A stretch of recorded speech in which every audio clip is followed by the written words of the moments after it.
Welcome to Saltgrass, Turning the Goldfields Green, a show about how local communities can engage with the climate crisis at a grassroots level. Today's show was originally going to be about the student strikes for climate. An amazing group of local teenagers joined the global movement started by Greta Thunberg just a year or so ago. I interviewed Neve O'Connor Smith and Cohen Saunders about their involvement in the student strike movement and what upcoming action they have planned for this Friday, 25th of September.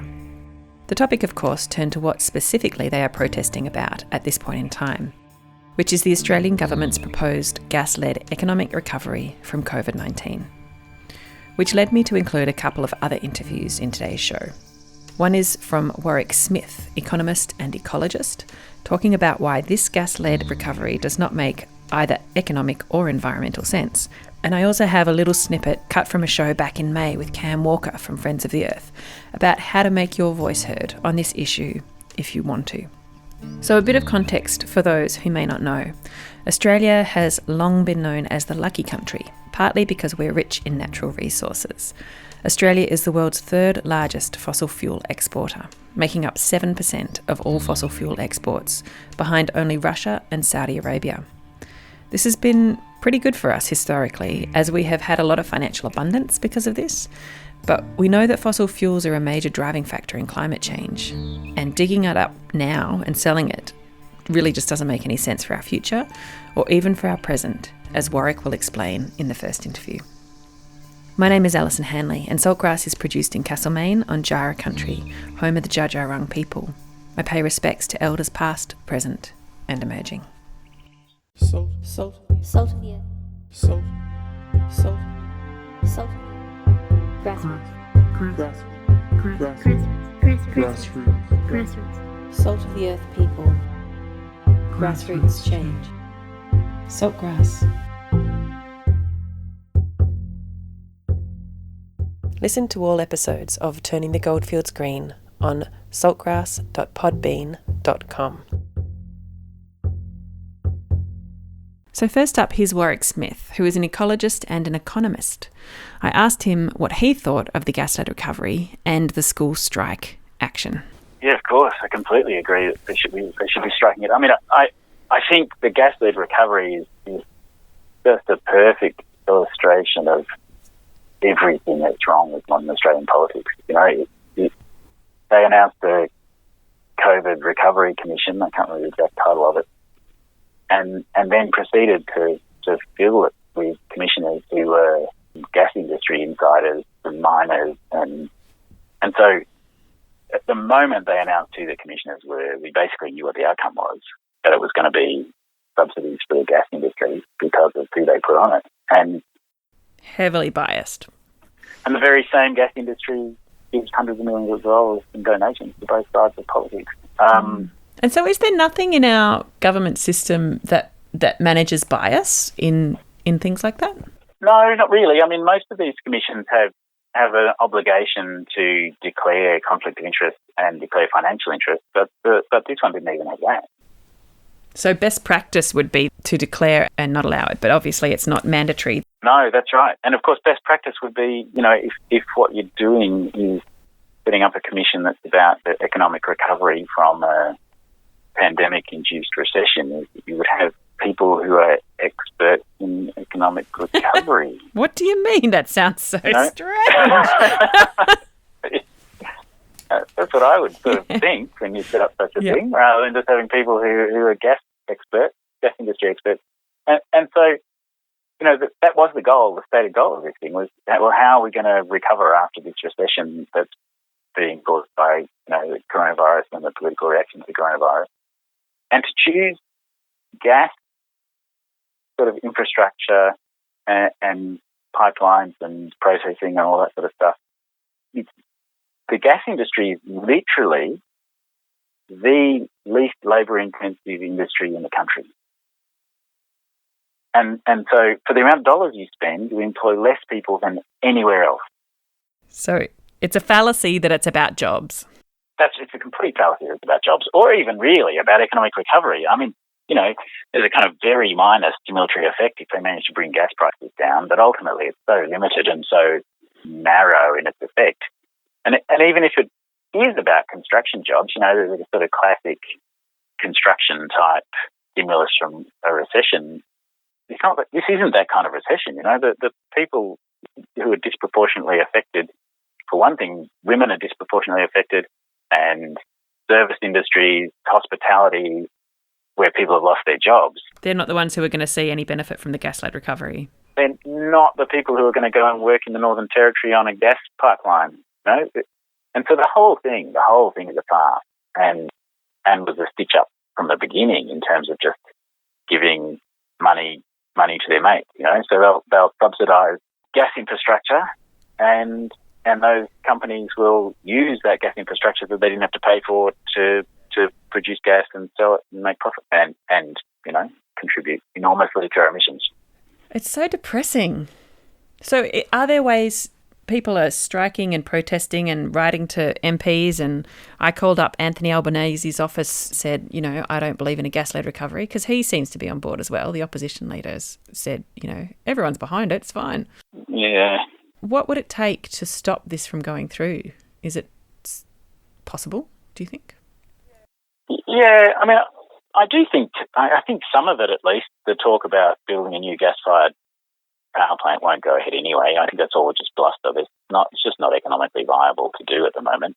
But in terms of stopping the politicians, I think all we can really do at this point is make people aware of what a farce it is and show that it's not genuine economic recovery. This is not what it's doing, and it's not what it's about, and it was never designed to do that. And I guess that hope that feeds into results in electoral politics and to feed back to them. But I think, sadly, this particular mob are so far gone and so pig-headed that I don't think, almost no level of opposition to things will change. This is the guy who carried a big lump of coal into Parliament, for God's sake. I think we have to get rid of them. I really don't. I think it's very, very difficult to change their minds about this stuff. But this particular decision, what does it require in Parliament? I presume it will require legislation. Yeah, it will. But as you say, if Albanese is already on board, and even if he's not, they're capable of passing legislation with, a handful of rat bags in the Senate. But those, I shouldn't speak too harshly, because some of those people are actually capable of being influenced by public pressure. So if we're gonna stop it, it's pressure on the Labor Party to oppose it, because if they agree, obviously it's a done deal. But pressure on the Labor Party to oppose it, and then pressure on the independents in the Senate. Okay, so if people can find out who the independents and the Labor Party reps are across Australia, and then contact them all. Yep. You could just make a list and then contact them all. Yeah. And say, I disagree with this. You should really do something about it. Absolutely. Yeah. I do think there is the potential of at least stopping the ludicrousness of this, of this particular proposal. But changing the orientation of the current federal government is probably unrealistic.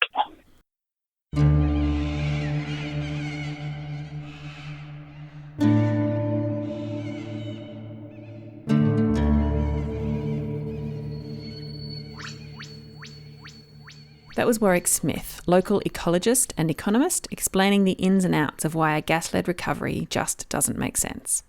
Check out the episode description at saltgrass.podbean.com for links, including how you can contact your political representatives about the issue of fracking and gas-led recovery. Now we have Niamh O'Connor-Smith and Cohen Saunders to talk about the upcoming student strike action on Friday the 25th of September. We talk about the student strike movement in general and how it began and what their involvement in it has meant to them. Niamh, can you tell us a bit about how the student strike movement started? Almost 2 years ago, in 2018, 3 students in Castlemaine started striking after seeing Greta Thunberg strike in Sweden, and they were striking for the climate. So on November 1st, they had held their first strike in Bendigo. There was about maybe 15 people, which was a lot more than they were thinking they were getting out for their first time. And they continued to strike every Friday for the whole month leading up to November 30th, the first International Day of Action on climate change. Yeah. So Greta Thunberg had been striking in Sweden? She'd been striking for a while just Sweden. She'd been striking since August. So yeah. This occurred like 4 months later. Yeah, wow. It's amazing how quickly the momentum that it became global within 4 months of her sitting down and going, you know what? Why should I go to school when the world's falling apart? Yeah. And so on that day, on November 30th, that first global day of action, they rode the train up to Melbourne, and they were all expecting maybe 500 people to be sitting on the old Treasury steps. And when they got there, they saw like 10,000 students striking for the climate, and they were like blown away. And it was this massive sense of empowerment that we were going to do something and we were going to change things. Yeah. And I was involved in the movement at this stage. I got involved 6 months later, leading up to the 2019 election. So in the lead up to the 2019 election, Australia decided to hold an event on May 3rd. Lots of small actions to like push the climate agenda in the election. And I was asked by some of the adult supporters and strikers if I could organise an event because there was no one else who drank it. I put up my hand because I was like, that sounds like fun. And I didn't really know what I was getting myself into. But from there, I kind of started my journey into activism. Yeah, great. So I organised that strike and we had lots of support, and it was an amazing strike. We had 150 people come and turn out in Bendigo, and we strike in front of our local MP's office asking for climate action, climate justice. That's so great. And so, Cohen, were you involved at that point in that event? Yeah, I went to that event, and I think I've been to most of the major strikes, but I've never been involved as an organiser. And you've now left school, haven't you? But you're still kind of connected to the whole group. Yeah, so I left school last year, and I've since joined AYCC, which is the Australian Youth Climate Coalition, and they've got they're pretty involved with the school strike for climate people, which Neve is part of. Yeah. So I'm in that. And so, Neve, you're in year 12 this year. Next year, when you leave high school, are you still allowed to be a student striker? I guess you could be a uni student striker. So there is Uni Students for Climate Justice. Yeah. Yes, but not in the same capacity. So I'll probably still be involved in a more mentoring role. Yeah. Because over the past year, often we onboard lots of people, lots of new people come in and learn. But with coronavirus, it's really hard to onboard people and teach them how to organise a strike when we can't really organise any strikes. Yeah, it's very tricky. Yeah.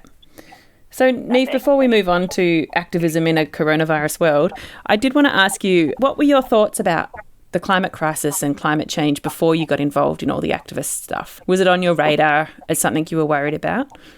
It was on my radar, and I knew about it, and I knew what was going on, but I don't think it had really hit me, what was going on, how bad it was.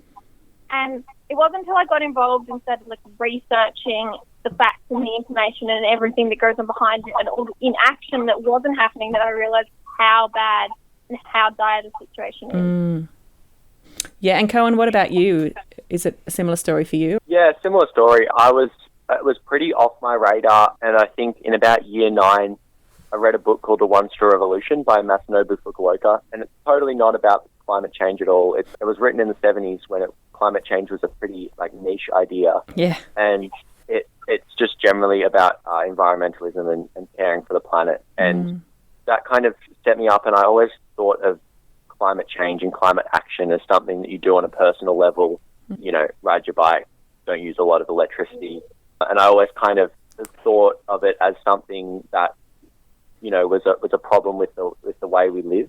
And I never kind of realised our capacity to actually change what the government is doing until Greta Thunberg did that, and until Harriet and the Castlemaine strikers kind of started a school strike for climate. And I think there's a lot of other people my age who have similar experiences, that this movement kind of awoke us to our potential to change what's happening, which is pretty great, I think. Yeah, it's brilliant. I guess as what you're describing is you've become awake to the idea that you're a citizen and that you have a right as well as a responsibility to influence how society is going. Mm-hmm.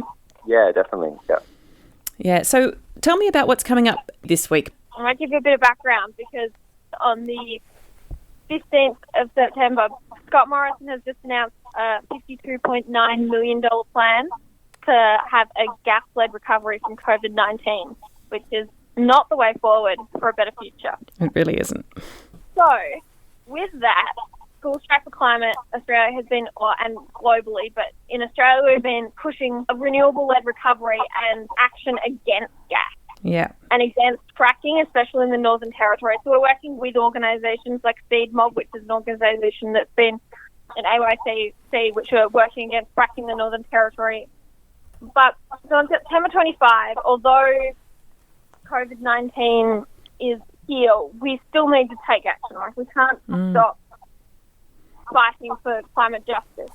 And so September 25, there are actions happening across Australia, and our aim, instead of turnout, because it's going to be pretty hard to beat 400,000 people on September 20 last year, aim is for the number of actions. Yeah, and great. Here in Castlemaine, because of COVID-19 and restrictions, we're going to have an art installation as such, a collaborative art installation. Yeah, cool. So we're asking people to come down throughout the day on September 25 and bring yellow flowers. It's going to be sitting between the IGA and the market building. Wow. So yellow flowers could be... Yellow flowers. Daffodils. It's daffodil season. I've seen so many of them out. Wattles, anything, or just any flowers. Gorgeous. And flowers are just a symbol of climate justice. Yeah, and the natural world. Yeah. Yeah. And also, I would say they're a symbol of the youth-led movement. It's like this blooming and blossoming of this beautiful new energy in the world. Yeah. But it's like we're asking everyone to participate and everyone to show their support so we can really push the government to move away from fossil fuels. Yeah, not just young people. Yeah. Yep. Cool. So, Cohen, have you been involved in organising this one? No, again, I'm dragging the tail, Ali. I think I should be getting involved with SSPC. But no, I haven't been involved with organising this one. But yeah, it's interesting how different types of activism have played out in COVID. I've seen a lot of online action, and I like the idea for this one because if you just go into the supermarket anyway, as most people in Castlemaine do, you can do it, and it's still a physical thing, which, you know, can move a lot of people who just wouldn't engage with it otherwise, whereas an online action is very siloed. Yes. So I really like that they're doing that. Yeah. And I think part of the whole point of activism is to bring it in front of the people who don't want to engage with it. Yeah. And so that's a nice way to not necessarily be right in people's faces, but in a really beautiful way, make people who might not be thinking about climate change think about it. Yeah. And it's also really hard to organise online actions when you're generally can be disengaged from your audience.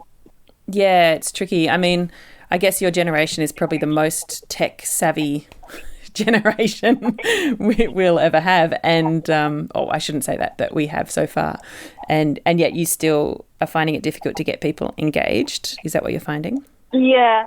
Well, not even that people aren't engaged, but, like, you can't, it's harder to see an impact. As if you're standing, like, if you can see the amount of flowers or you can see the amount of people, you can see the amount of people, like, there who want it. Yeah. It's a lot harder to see every person who posted on Instagram. Yeah, that's true. Yeah. Yeah.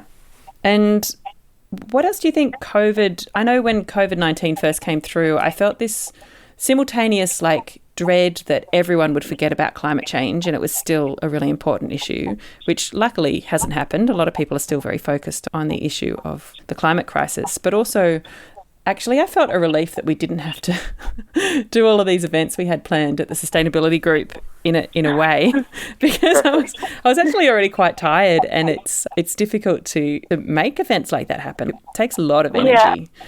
Yeah, so I guess I'm asking, do you feel like the momentum amongst your peers has dropped? COVID-19 is supposedly this rest time, but I think people are stressed and it's making everything new and difficult. So what's been your experience there? Should I go first, Cohen? Yeah, go for it.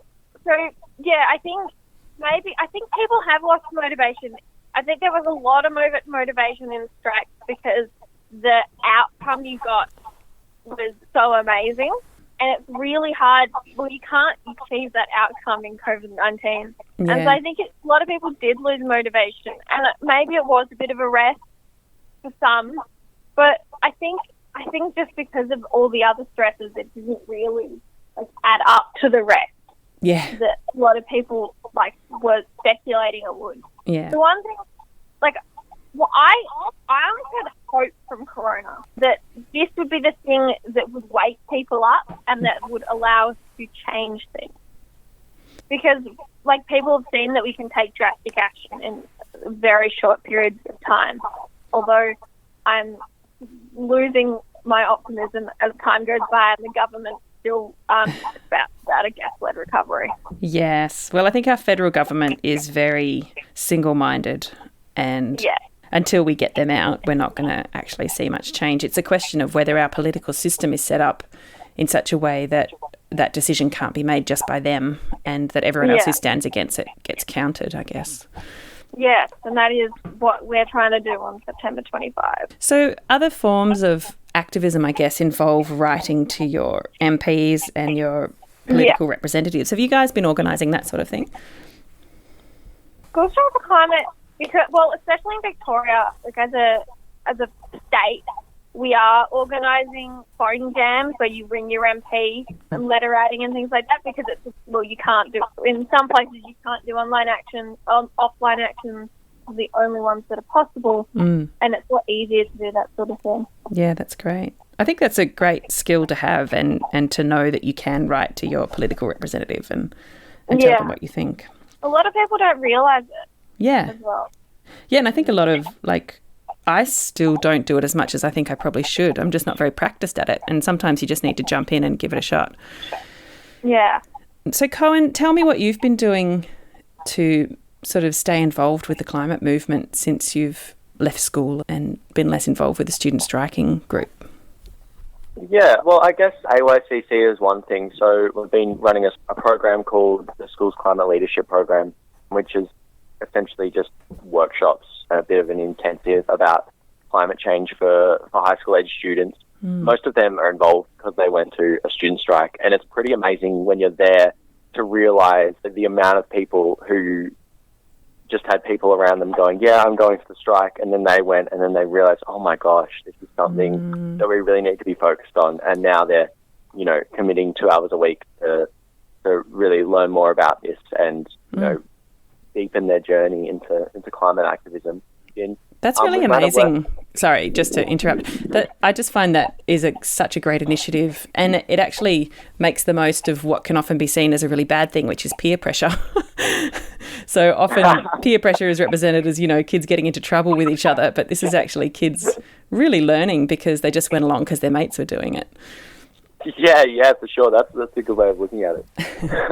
I like that. Yeah, actually, the workshop that I ran a couple of weeks ago was really interesting because, you learn things as well when you're writing it and delving into it. And some of the things about, we ran a workshop called Power Structures, and the part I did was about our democracy and the times when it doesn't work for us. And there's so many things in the donation system especially that need to change, and you can really see why the Liberal government and also the Labor government have set inadequate climate targets, because last election there was almost $500 million worth of donations, and about a third of that no one knows where that money came from because it doesn't need to be disclosed in our laws. That is crazy, isn't it?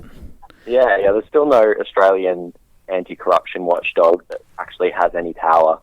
So, when you think about a system that has that level of we'll just let it go, it doesn't really matter, then it's not that surprising that ScoMo can appoint Neville Power, I think his name is, as the head of the COVID recovery board thing, and get a gas-led recovery like it.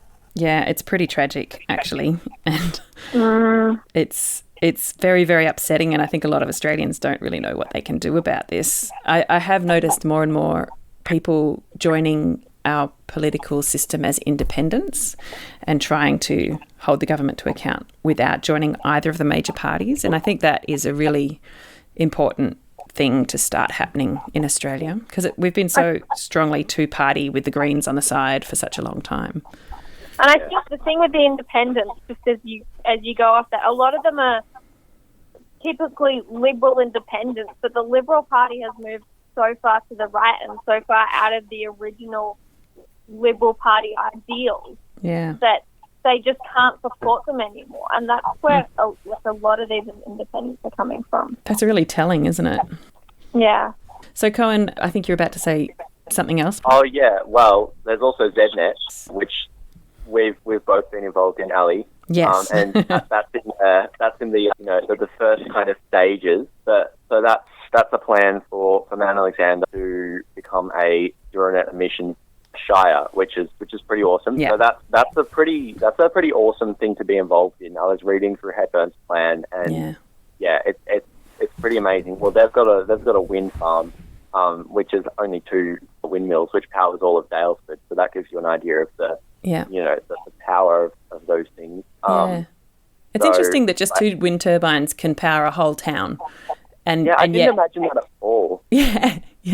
Yeah, when you go out on the coast and you see just hundreds of them over hills, it's like, wow, that's some serious power. Yeah. I really hope we can get something similar happening in Castlemaine and surrounds in Mount Alexander. Yeah, it'd be brilliant, wouldn't it? You're sort of the youth representative in a way on the steering committee, and it is really just the very beginnings of it all. But so there's going to be a lot more community engagement, a lot more people involved in the future, hopefully. Where do you see yourself going with your climate awareness and your sense of what needs to happen in the world? What do you think is important, I guess? Yeah, that's an interesting question. I've tried to spend my gap year figuring that out, and I've not come to it, and so hopefully I will one day. So I started on a big bike ride at the start of this year in a kind of attempt to have a very low impact year where my only real emissions were the emissions related to the food that I ate. And, I didn't really have a house. I had my only electrical things was my phone and my 2 bike lights. So that was kind of what I was thinking, just try yourself to be really super efficient. But I don't think that's much of a long-term life goal. No, and COVID put a squash on that, didn't it? COVID stopped it all. And COVID put a squash on that too, yeah.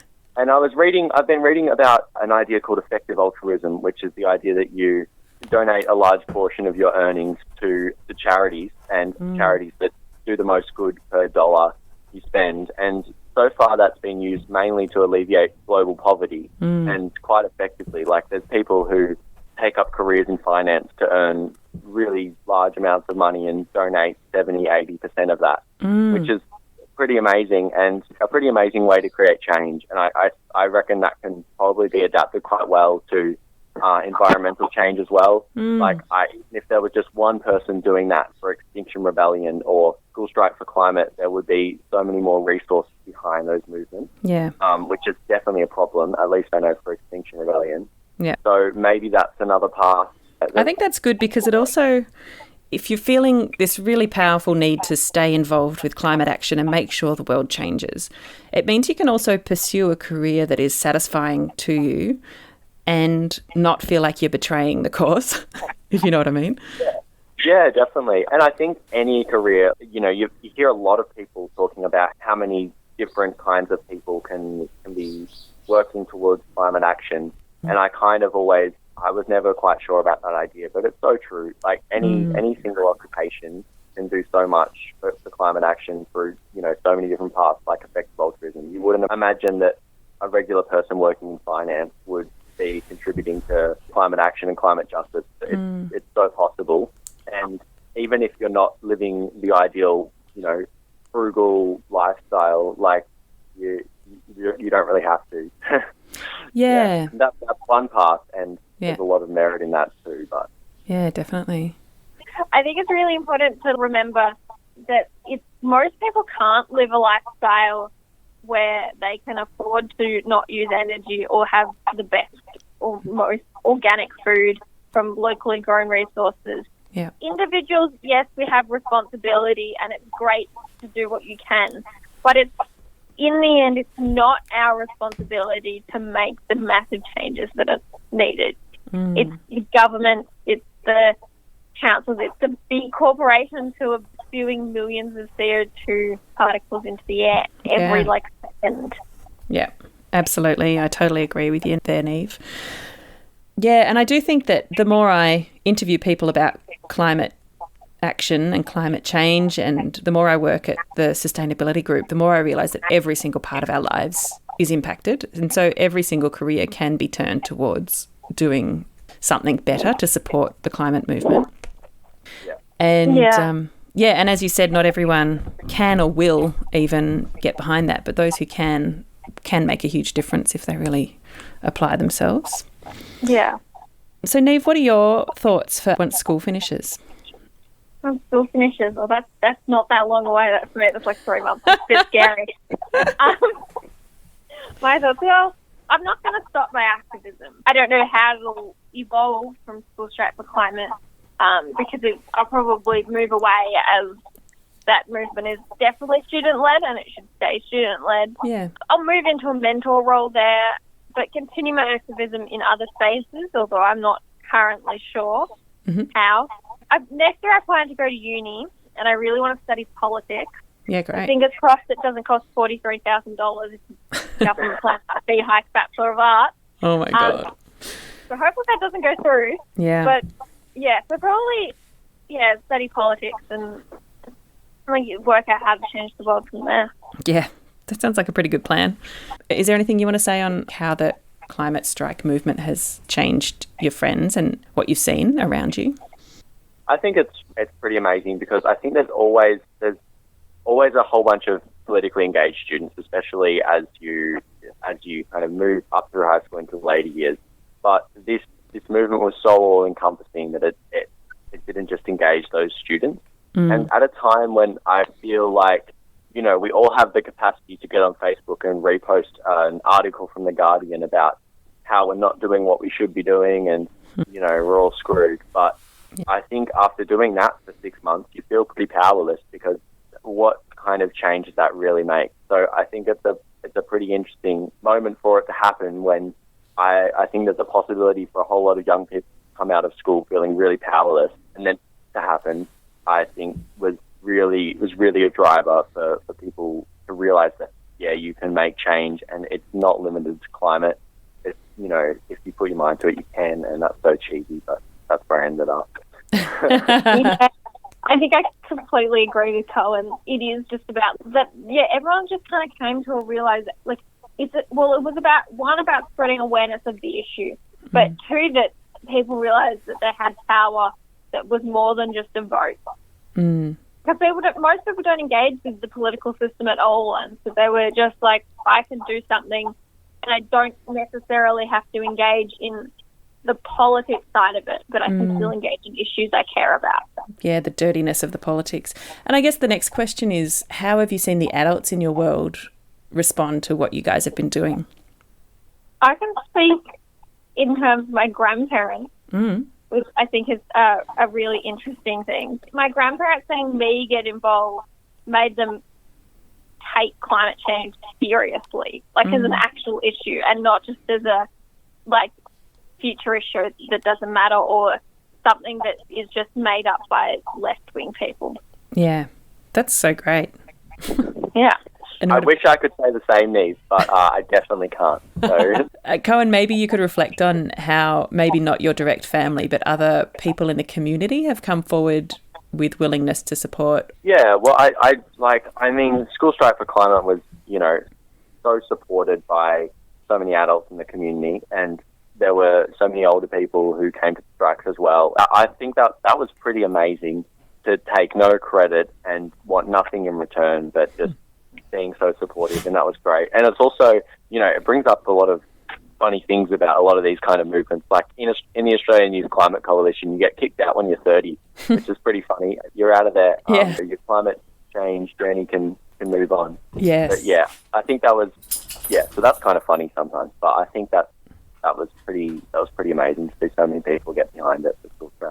Yeah, seeing all the adults, the students led the movement, and because there was a lot of backlash in media about the adults that we're puppets and the adults are leading the movement, and it was the students whole and whole, but the adults that supported every one of the students are absolutely incredible, and it couldn't have happened without the support of so many experienced activists. Yeah. When we're just starting on our journey. What do you see happening globally with young people? We've been talking about the Australian scene, but what have you been seeing globally? Have you made connections internationally with people?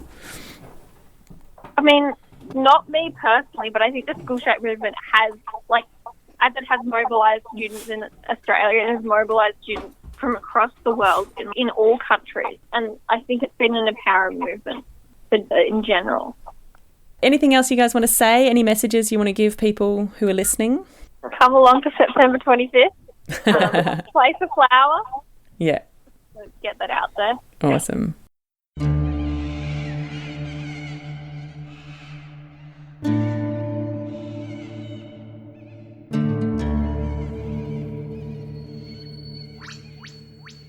So that was Niamh O'Connor-Smith and Cohen Saunders talking about the student strike movement and the upcoming action planned here in Castlemaine this Friday, the 25th of September, 2020. They are coordinating with actions right across Australia, and I have links in the episode description at saltgrass.podbean.com for the student strike movement. I have also put links to help you find and contact your local, state and federal politicians so that you can call or write an email expressing your views on a gas-led recovery.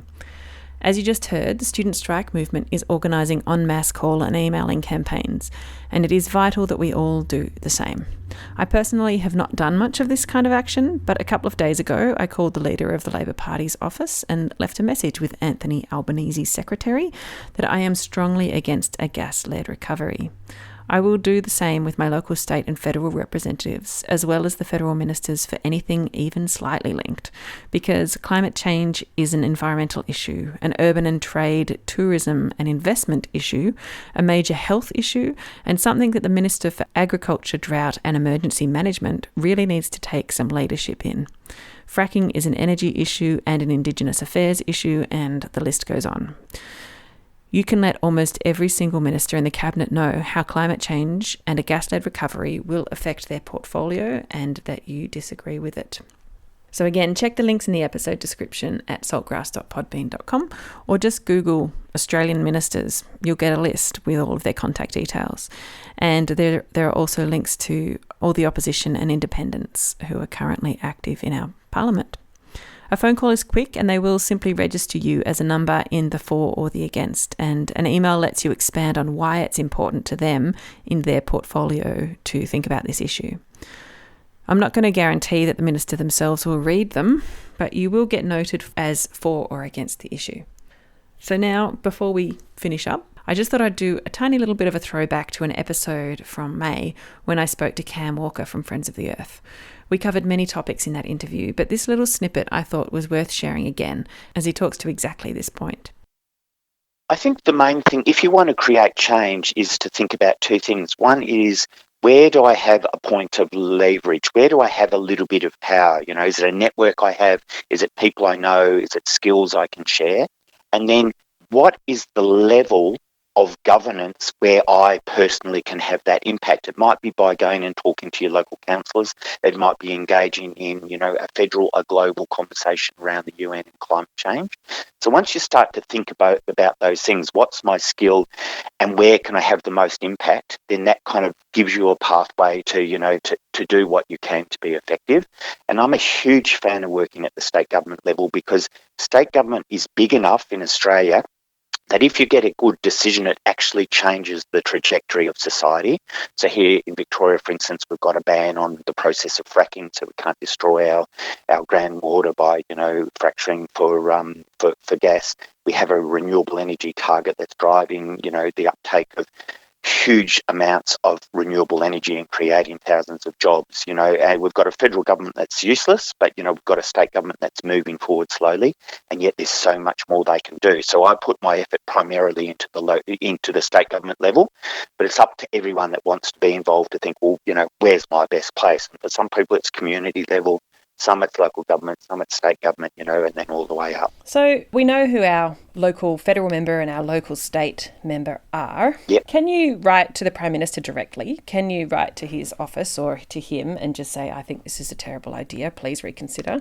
And what's their process? Do they have to log and record all communications from members of the public? Yes, it does have impact, and often it's easy to feel a bit disempowered, but the fact of the matter is that numbers matter.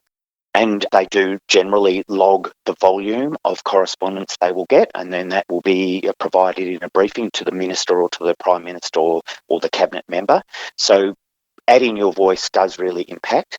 But then, of course, your postcode also matters. So a local federal member here in Central Victoria is going to listen to a 3450 postcode more than a 3000 postcode. So it's also around thinking, well, where do I have impact? So you could write to the Federal Energy Minister, and he, is in New South Wales, so he probably doesn't care what we might think in Castlemaine.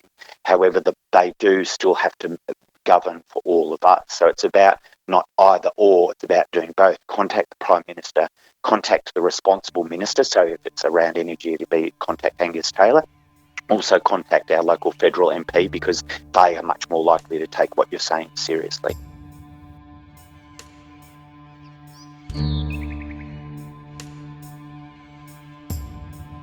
That was Cam Walker from Friends of the Earth, and that is it for today's show.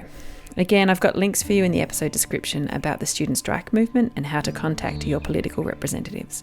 It's a lot easier than you might think to let them know what you think.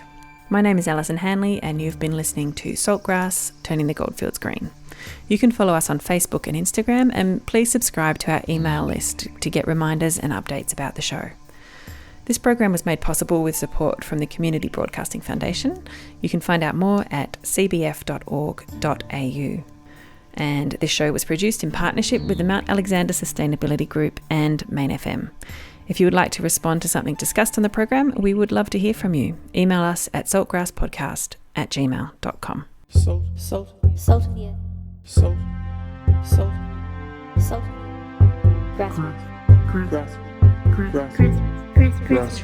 Grassroots. Salt of the earth people. Grassroots change. Saltgrass. Listen to all episodes of Turning the Goldfields Green on saltgrass.podbean.com.